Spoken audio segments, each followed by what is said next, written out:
Hi, I'm Louis Ortiz on behalf of Expert Village, and today we're going to show you how to shred cabbage on a mandolin. This is a mandolin slicer, and there's various models on the market.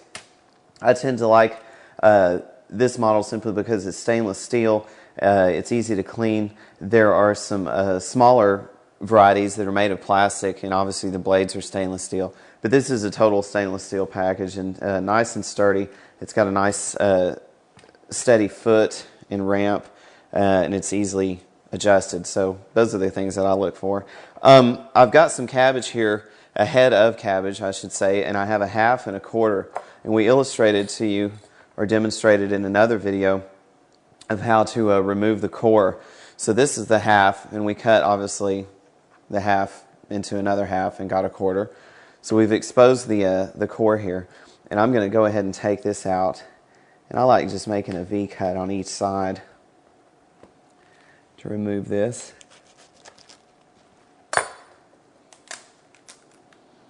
So that's that, all gone.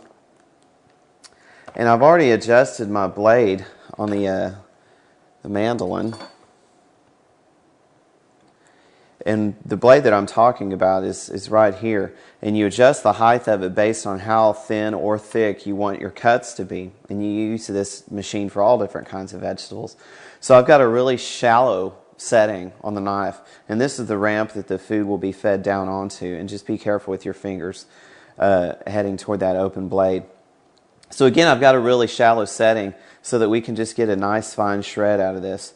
So I've got squared sides on each side, so it's a little bit safer to push down this ramp toward that sharp knife.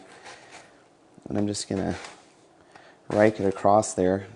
And as you can tell, this is much faster than using the knife. A little more convenient as far as that goes. Okay, so I've just shaved off a little, and I'll move this off to the side and show you the finished product.